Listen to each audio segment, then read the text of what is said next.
The text arrived on a Monday afternoon while I was reviewing case files in my chambers. Dad, Mom and I have been talking. Your brother's boss, Judge Harold Brennan from the Ninth Circuit, is coming to my retirement party Saturday. This is important for Marcus's career. Having you there would raise questions we'd rather not answer. You understand? I stared at the message for a long moment. Marcus, my older brother. Federal prosecutor in the Southern District of New York. Currently working on a major racketeering case under Judge Harold Brennan's supervision. The golden child who'd graduated Harvard Law. Who'd clerked for a Supreme Court justice. Who made my parents beam with pride at every family gathering. I typed back. Understood. No argument. No explanation requested. Just acceptance. 60 seconds later my phone buzzed again.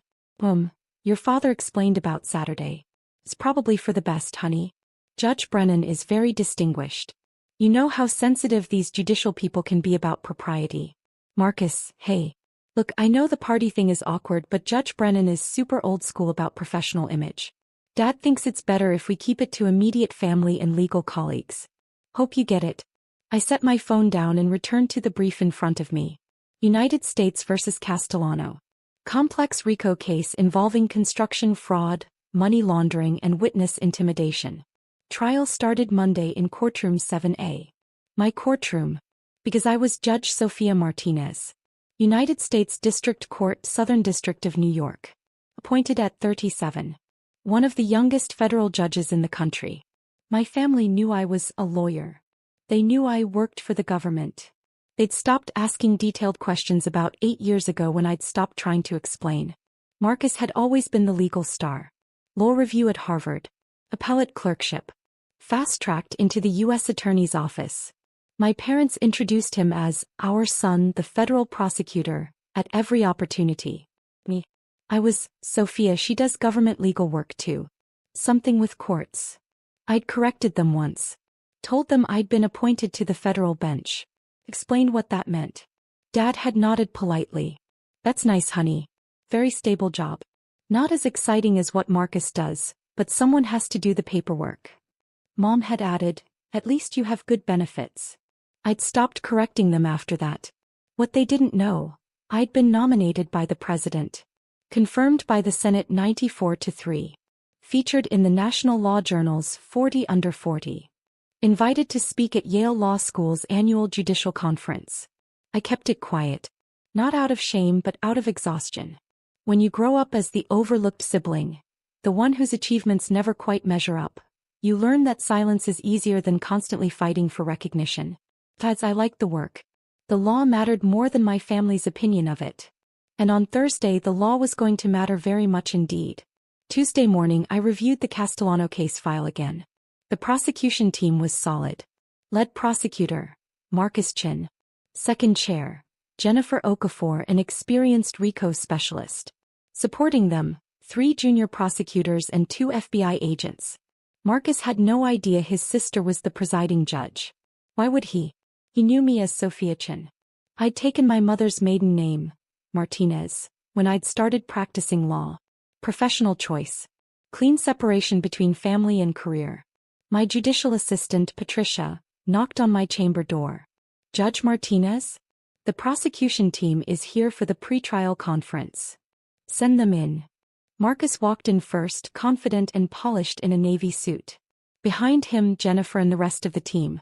He was mid-conversation, not looking up. So we'll lead with the financial documentation, then pivot to witness testimony. Judge Martinez has a reputation for running a tight courtroom, so we need to be precise. What reputation is that? I asked from behind my desk. Marcus looked up. His eyes met mine. For exactly 3 seconds he stood frozen. Then his professional mask slipped into place, though I saw the shock underneath. Your Honor. Marcus Chin, Assistant U.S. Attorney for the prosecution. Mr. Chin. Please sit. The team settled around my conference table. Marcus's eyes kept darting to me, trying to reconcile the sister he'd dismissed with the federal judge now controlling his biggest case. I ran the conference with clinical precision. Discussed the trial schedule.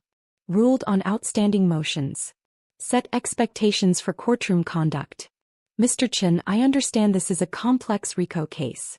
What's your estimated timeline? 4 to 6 weeks, Your Honor. We have extensive financial records and 18 witnesses. The defense counsel, a sharp woman named Rebecca Torres, spoke up. We anticipate similar, Your Honor. This is a substantial case. Understood. We'll start with jury selection Thursday morning. 9 a.m. sharp. Any conflicts? Everyone shook their heads. Good. Mr. Chin, a word before you go. The team filed out. Marcus remained standing awkwardly by the door. I waited until it closed. You can sit. He sat. You're wondering if this is a conflict of interest, I said. Your Honor, It's not. We're not close. Haven't been for years. I can be impartial. But if you want to motion for recusal, I'll consider it. Marcus shook his head slowly. No. No motion. You're sure? Because once we start, we start. I'm sure. He paused. Sophia, Your Honor, I had no idea you were a federal judge. I know. How long? I was appointed 3 years ago. His face registered genuine shock. 3 years. And you never said anything? I did. At Thanksgiving 2021. Dad changed the subject to your Supreme Court clerkship. Mom asked if my job had good retirement benefits. Marcus winced. I don't remember that. I know. That's why I stopped mentioning it. But a federal judgeship, that's huge. That's Senate confirmation. That's something you would have paid attention to if it had been your achievement, I finished. Marcus, it's fine. I made peace with being invisible a long time ago. You're not invisible. You're a federal judge. To the legal community, yes. To our family, I'm the daughter who does government paperwork. I lean back. Thursday we start trial. In that courtroom, I'm Judge Martinez and you're Mr. Chin. Our personal history is irrelevant. Understood. Understood. And Marcus? Saturday's retirement party. He had the grace to look ashamed. Dad really did say that? Check your family text chain. He was quite clear about me being an embarrassment to judicial company. Jesus, Sophia. It's fine. I'm not coming anyway. I have briefs to review. He stood, hesitated.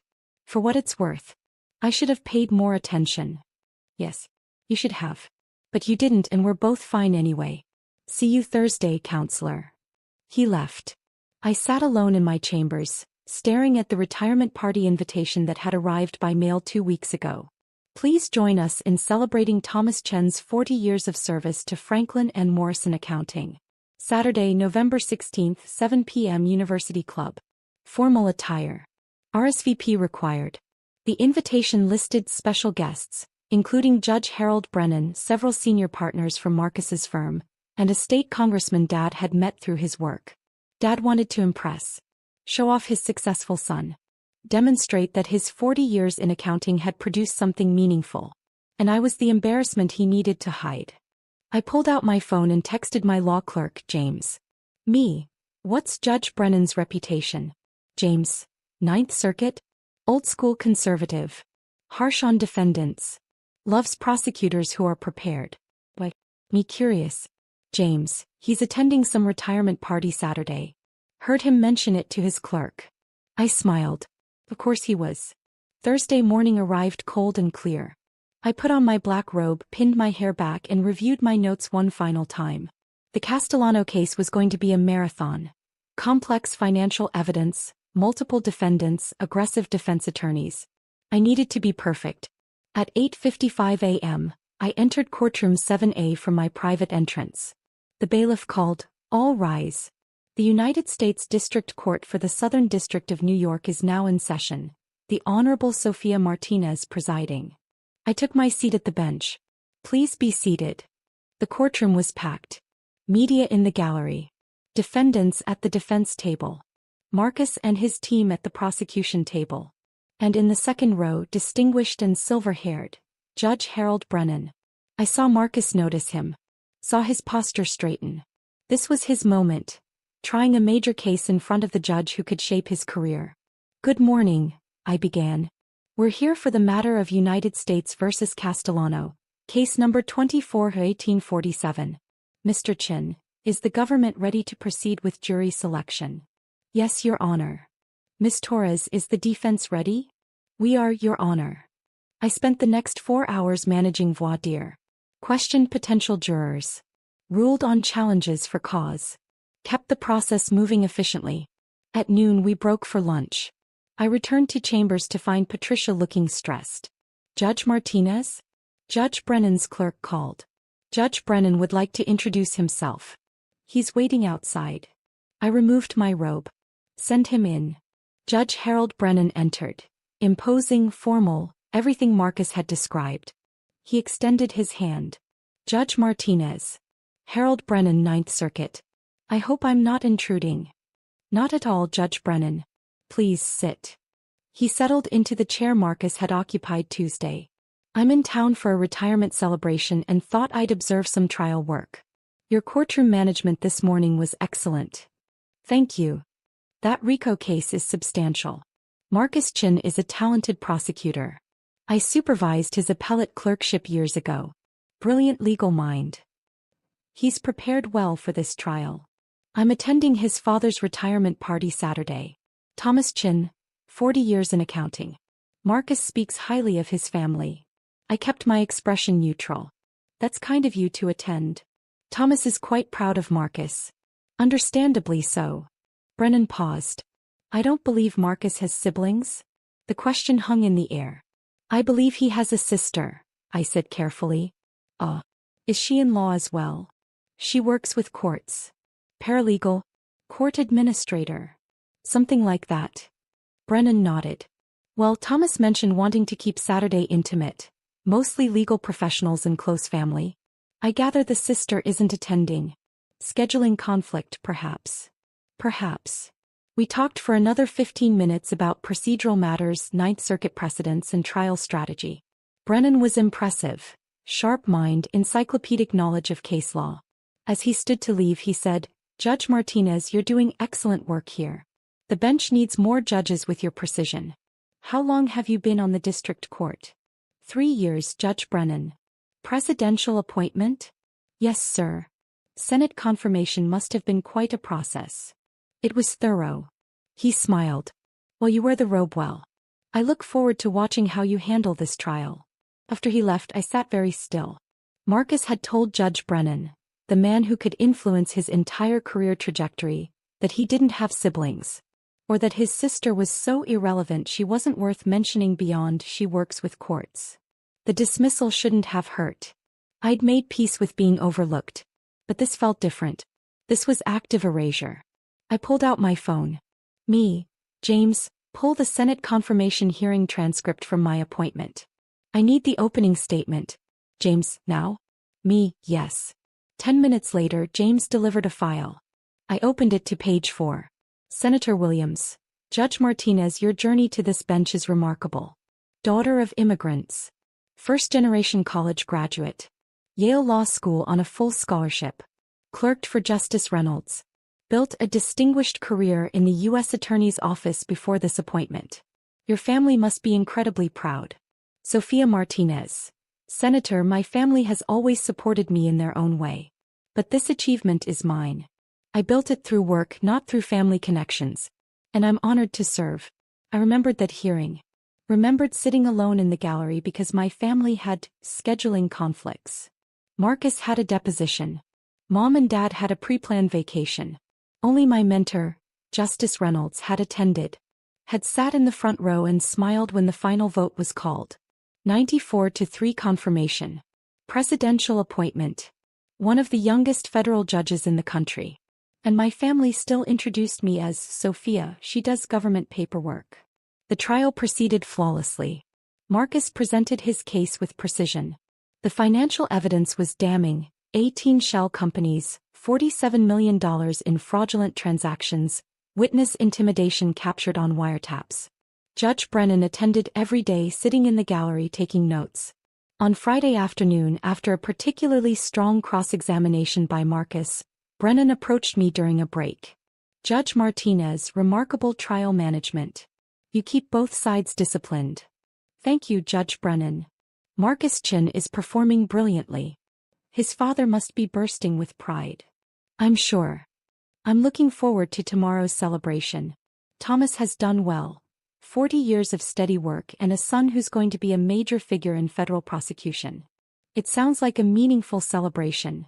It is. Though I admit I'm curious about something. Yes. The sister Marcus mentioned, the one who works with courts. I asked Thomas about her and he seemed vague. Said she does administrative legal work and is very quiet. Not attending Saturday because she wouldn't fit in with the legal crowd. I said nothing. Brennan continued, it struck me as odd. If she works with courts, you'd think she'd be comfortable around legal professionals. Some people prefer to stay out of the spotlight. True. He studied me carefully.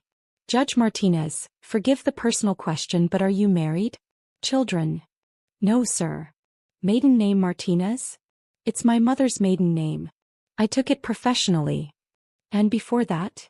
I met his eyes. Chin. I watched the calculation happen. Watched him connect the dots. His expression shifted from curiosity to shock to something like anger. Sophia Chin, he said quietly. Marcus's sister. Yes. You're the sister who does administrative legal work. That's how they describe me. You're a federal district court judge. Yes, sir. Brennan sat down heavily. How long? 3 years. And your family doesn't know? They know I'm a lawyer who works for the government. They've never asked beyond that. But a federal judgeship, that's presidential appointment. Senate confirmation. That's public record. Which they've never looked up. Marcus doesn't know he's trying a case in front of his own sister? He knows now. I told him Tuesday during pretrial conference. Before that, no.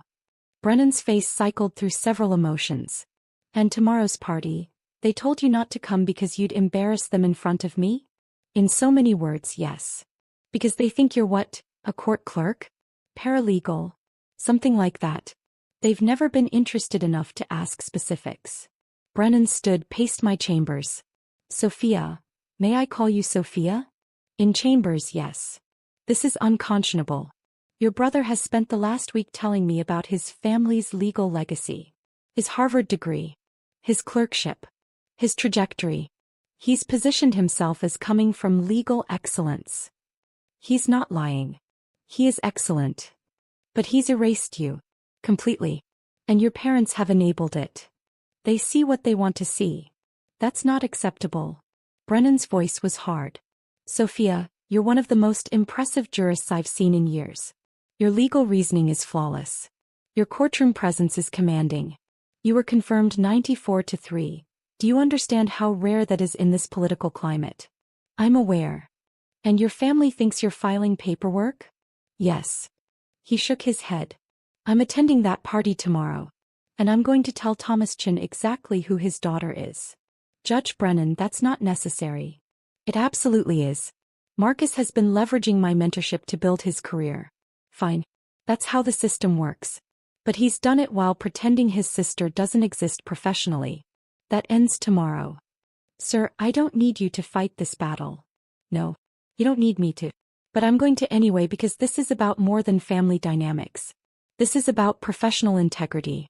Marcus presented himself one way. The truth is substantially different. That matters. Saturday evening I stayed home. Wore comfortable clothes. Ordered Thai food. Opened a bottle of good wine. At 7:15 p.m. my phone started buzzing. Marcus, Sophia, what the fuck? Marcus, Brennan just told Dad you're a federal judge. Marcus, everyone is freaking out. Marcus, call me now. I silenced my phone and returned to my dinner. At 8:47 p.m. the buzzing intensified. Dad. Sophia, Judge Brennan says you're a federal district court judge? Is this true? Honey, why didn't you tell us? Judge Brennan is telling everyone you were appointed by the president. Marcus. Dad is having a breakdown.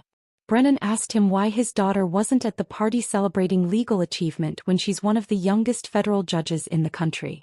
In front of everyone. Dad, we need to talk. This is very embarrassing. I poured more wine. At 9:23 p.m. my phone actually rang. I let it go to voicemail. Then listened to the message. Dad's voice tight with stress. Sophia, this is very awkward. Judge Brennan is here telling everyone about your appointment. People are asking why we didn't mention it. Why you're not here. Your mother and I don't know what to say. Please call us back so we can understand what's happening. I deleted the message. At 10:04 p.m., a text from an unknown number. Unknown. Judge Martinez, this is Harold Brennan. I hope I haven't overstepped. Your father seemed genuinely shocked to learn about your position. I may have been forceful in my delivery. But watching him brag about Marcus while having no idea his daughter sits on the federal bench was more than I could tolerate. I hope you'll forgive the intrusion. HB. I texted back. Judge Brennan, no apology necessary. You told the truth. What they do with it is their choice. Thank you for your integrity. The rest of Saturday night passed in blessed silence. I finished my wine, watched a documentary, went to bed early. Sunday morning I woke to 17 missed calls and 43 text messages. I made coffee and read through them. Marcus, we need to talk. Like actually talk. Everyone at the party was asking about you. We didn't know what to say. Why didn't you tell us properly? Dad. Judge Brennan showed everyone the article from the National Law Journal. The one about 40 under 40 legal minds. You were in it. Why wouldn't you share that with your family? Marcus. Brennan asked me in front of the entire prosecution team why I didn't mention my sister was the judge on my case. I looked like an idiot. I set my phone down and went for a run. When I returned, there was a voicemail from my mother. I listened while stretching. Sophia, honey, we need to understand what happened. Judge Brennan made it sound like we've been neglectful. But you never told us you were a judge. You said you worked for the government in legal work. How are we supposed to know it was this important? Please call us back. People are asking questions and we don't have answers. I deleted it. Around noon my doorbell rang. I checked the security camera. Marcus stood outside holding coffee cups. I opened the door. Those better be grande oat milk lattes, I said. They are. He handed me one. Can I come in? I stepped aside. We sat in my living room. Marcus looked exhausted. That was the worst night of my professional life, he said. I imagine. Brennan cornered Dad right after the toast. Asked him point blank why the guest of honor's daughter, a federal district court judge, wasn't at a party celebrating legal excellence. In front of 50 people. What did Dad say? He said you worked in government legal administration. Brennan asked if government legal administration meant federal judgeship confirmed by the U.S. Senate. Dad said he didn't know what Brennan was talking about. And then Brennan pulled out his phone and showed everyone your Senate confirmation hearing. The National Law Journal profile. Your appointment announcement. Dad's face went completely white. I can imagine. Mom tried to explain that you'd never told them. Brennan asked when the last time was that anyone had asked you about your work. Actually asked, not just made assumptions. Marcus set down his coffee. Sophia, I couldn't answer him. Because I genuinely don't remember ever asking you about your career. You didn't. Why didn't you force the issue? Why didn't you make us pay attention? Because I was tired, Marcus. Tired of fighting for recognition. Tired of having my achievements minimized. It was easier to let you all believe what you wanted to believe and build my life separately. But a federal judgeship is an achievement that should have mattered to you without me having to shove it in your face. The fact that I had to trick Judge Brennan into revealing it just to get your attention proves my point. You didn't trick him. You just told him the truth. After he assumed I was a paralegal. I could have corrected him immediately. I chose not to. Why? Because I wanted to see if anyone would figure it out on their own. If anyone would care enough to look past their assumptions. I met his eyes. You told Brennan you didn't have siblings. Marcus flinched. I didn't. I mentioned you once, but... You erased me, Marcus. Actively. You told the man who's mentoring your career that you were an only child or close enough to it. Because acknowledging me would complicate your narrative about being the legal genius in the family. That's not fair. Isn't it? You built your professional identity on being Dad's successful son. The one who made it. Having a sister who's a federal judge would undermine that story. I didn't know you were a federal judge. You didn't know because you never asked. I told you at Thanksgiving 2021. You changed the subject. I mentioned it at Easter 2022. Dad asked if government jobs had good dental insurance. I stopped trying after that. Marcus stood paced. What do you want from me, Sophia? An apology? You've got it. I'm sorry. I'm sorry I didn't pay attention. I'm sorry I let my ego get in the way of knowing my own sister. I don't want an apology. I want you to understand that your success and mine aren't in competition. They never were. But you and Dad and Mom made them competitive. You needed to be the successful one, so I had to be the overlooked one. That was the role assigned to me. So you just left? No. I built a career so substantial that eventually the truth revealed itself. I didn't leave. I just stopped begging you to see me. He sat back down heavily. Brennan ripped into me for 20 minutes after the party ended. In front of Jennifer and half the prosecution team. He said I'd misrepresented my background. That professional integrity meant being honest about family, not just cases. He's right. He also said you're one of the best legal minds he's seen in a decade. That your courtroom management is textbook perfect. That you're going to be one of the most respected judges in the circuit. That's generous of him. Is it true? I'm good at my job, Marcus. Just like you're good at yours. But you're better than good. You're exceptional. And I had no idea. Because you never looked. We sat in silence. Finally Marcus said, the trial. Is it weird for you? Having me in your courtroom? No. In that courtroom you're a prosecutor and I'm a judge. Our family history is irrelevant to the law. Brennan said you could have recused yourself. That most judges would have to avoid the appearance of bias. I considered it. But we're not close enough for there to be actual bias. Recusing would have been the safe choice. But it wasn't the necessary choice. You're going to rule fairly? I'm going to rule according to the law. If your case is strong, you'll win. If the defense presents better arguments, they'll win. That's how courts work. And if I screw up? Then I'll rule against you. Without hesitation. Because in courtroom 7A, you're not my brother. You're an officer of the court who needs to follow procedure. Marcus nodded slowly. I can accept that. Good. He stood to leave, then turned back. For what it's worth. I really am proud of you. I should have said that years ago. You're saying it now. That's something. Is it enough? I don't know yet. Ask me after the trial. The trial continued for another 3 weeks. Marcus presented a masterful case. The defense fought hard, but the evidence was overwhelming. The jury deliberated for 6 hours and returned guilty verdicts on all counts. Judge Brennan attended the verdict reading. Afterward he approached the bench. Judge Martinez, exemplary work. This trial will be studied in law schools. Thank you, Judge Brennan. Your brother performed well. But you maintained perfect control of your courtroom. That's the harder job. I appreciate that. I'm hosting a dinner next month. Federal judges, appellate attorneys, legal scholars. I'd be honored if you'd attend as my guest. I'd like that. He smiled. And Sophia? For what it's worth, I told your father something at that party. I told him that his daughter is going to be remembered in legal history long after his accounting career is forgotten. I don't think he fully understood, but I meant it. After he left, I sat alone in my courtroom. The space was quiet, empty, peaceful. My phone buzzed. Dad, Mom and I would like to take you to dinner. To properly celebrate your appointment. We know we're 3 years late, but better late than never? Please? I stared at the message for a long time. Then typed, next Sunday, 7 p.m. I'll choose the restaurant. Dad will be there. And Sophia? We're sorry. We should have seen you. I sent back a simple, see you Sunday. That Sunday I chose a restaurant 3 blocks from the federal courthouse. The walls were decorated with photos of famous trials, historical legal moments, Supreme Court justices.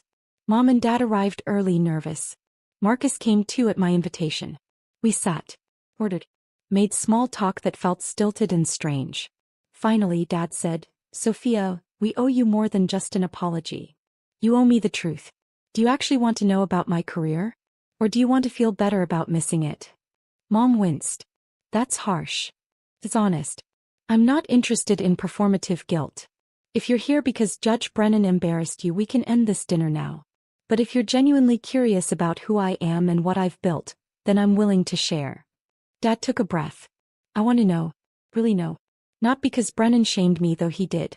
But because I spent 40 years building a career and I just realized I have no idea what my daughter built in half that time. So I told them. About Yale Law School on a full scholarship. About clerking for Justice Reynolds. About my years as a federal prosecutor, trying cases that put away white-collar criminals and corrupt officials. About my nomination, my confirmation hearing, my appointment. About the cases I'd overseen. The legal precedents I'd set. The respect I'd earned from colleagues. Marcus listened quietly. At one point he said, "Sophia, the Castellano case, it's going to be cited for years. Your jury instructions were perfect. My whole team has been studying them." Good. That's how the law gets better. We learn from each other. Mom asked about my day-to-day life. What it felt like to wear the robe. How I made decisions. For the first time and maybe ever, they asked real questions. And I gave real answers. The dinner lasted 3 hours. At the end, walking out, Dad stopped me. "I told everyone at work about you this week." Showed them the National Law Journal article. The Senate confirmation coverage. "I've been bragging about you for days." "That's nice, Dad. I know it doesn't make up for missing it the first time. But I want you to know, I'm proud of you. So incredibly proud." "Thank you. Can we do this again?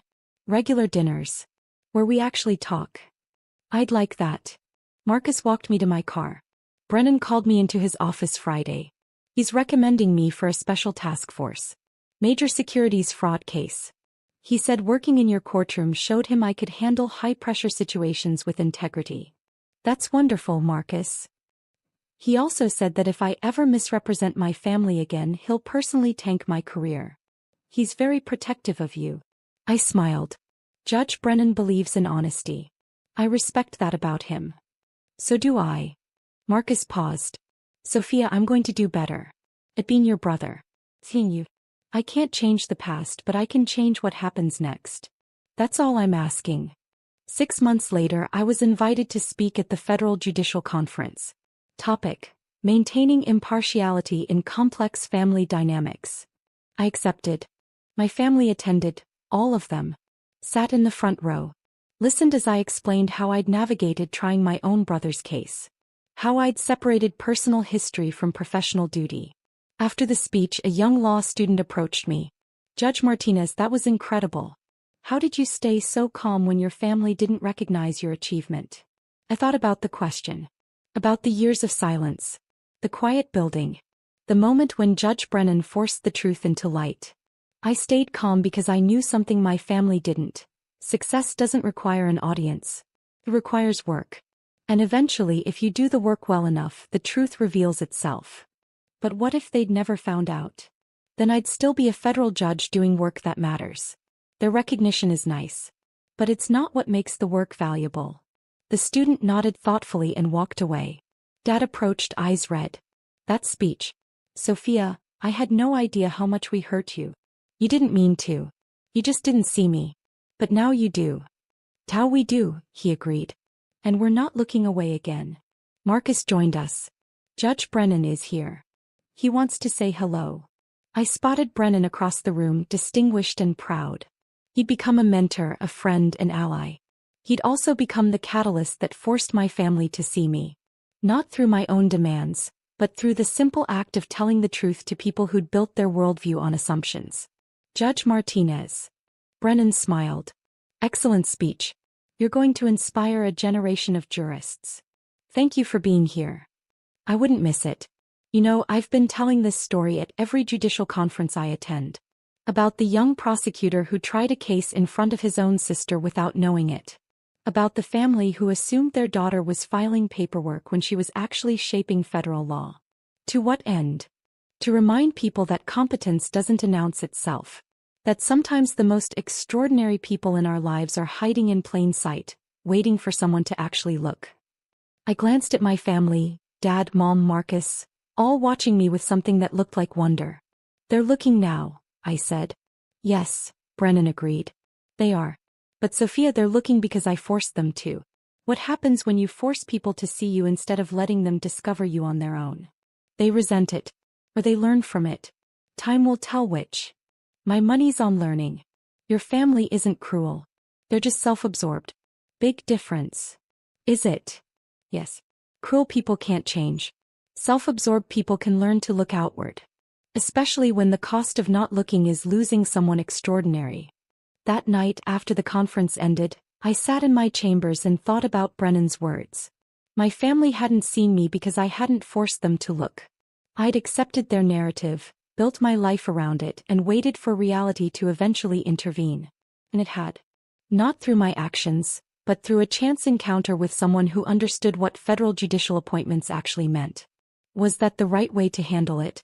Or should I have fought harder, demanded recognition, refused to be overlooked? I didn't have an answer. But I had what I'd built, a career that mattered. A reputation that preceded me. A body of work that would outlast any family dinner conversation.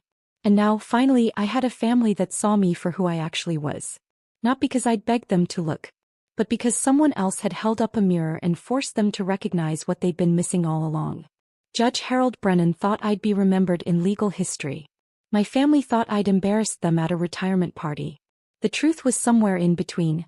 I was Sofia Martinez, federal judge, building a legacy one case at a time. And whether my family witnessed it or not, the work mattered. Though I had to admit, it was better with witnesses.